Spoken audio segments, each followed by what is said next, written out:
Hi friends, நான் உங்கள் தோழி ஜெயஸ்ரீ. இன்றைய காணொளியில் இயல்புடன் வாழ்வதே சிறந்தது என்ற தலைப்பில் ஒரு குட்டி கதை பார்ப்போமா? ஒரு காகத்துக்கு தன்னோட கரும நிறமும் குரலும் பிடிக்கலையாம். அது புறாக்களை பார்க்குறப்ப எல்லாம் அந்த இனத்துல பிறக்கலையேன்னு ரொம்ப வேதனைப்பட்டுச்சான். புறாவோட அழகும் அதோட நிறமும் காகத்துக்கு ஆசையை ஏற்படுத்தினுச்சான். அதுக்கு புறாவோடு வாழணும்னு எண்ணம் வந்துச்சான். அதனால தான் மேல வெள்ளை சாயத்தை பூசிக்கிட்டு புறா கூட்டத்தோட கலந்துருச்சான். புதிய புறாவை அந்நியமா நினைக்காம தங்களோட இனத்தை சேர்ந்ததா நினைச்சு மற்ற புறாக்களும் சேர்ந்து வாழ ஆரம்பிச்சுச்சான். கொஞ்ச நாள் போச்சான். காகம் வாயை திறக்காம அமைதியா இருந்ததால அதோட ரகசியம் வெளிப்படல.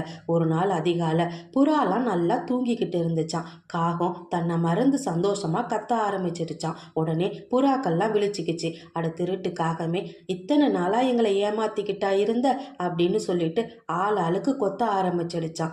ஐயோ, நான் செஞ்சது தப்புதான். எனக்கு என் நிறமும் குரலும் பிடிக்கல. அதனால வேஷம் போட்டு உங்களோட வாழ்ந்தேன். என்னை மன்னிச்சிடுங்கன்னு கெஞ்சினிச்சான். மற்ற புறாக்கள்லாம் அதை அடிச்சு துரத்திடுச்சான். காகம் தான் கூட்டத்தோட சேர போனிச்சான். தன் இனத்தையே கேவலமா நினைச்சு சாயம் பூசின திருட்டு காகத்தை மற்ற காகங்களும் சேர்த்துக்காம விரட்டி அடிச்சிடுச்சான். வேஷம் போட்ட காகம் நினைச்சிச்சான், கடவுள் படைத்தபடியே இருந்திருந்தா நம்ம இனத்தோட வாழ்ந்திருக்கலாம். வேண்டாததுக்கு ஆசைப்பட்டு இப்படி தனிமையில கஷ்டப்படுறோமேன்னு. இந்த கதை பிடிச்சிருந்துச்சுன்னா லைக் பண்ணுங்க, ஷேர் பண்ணுங்க, சப்ஸ்கிரைப் பண்ணுங்க.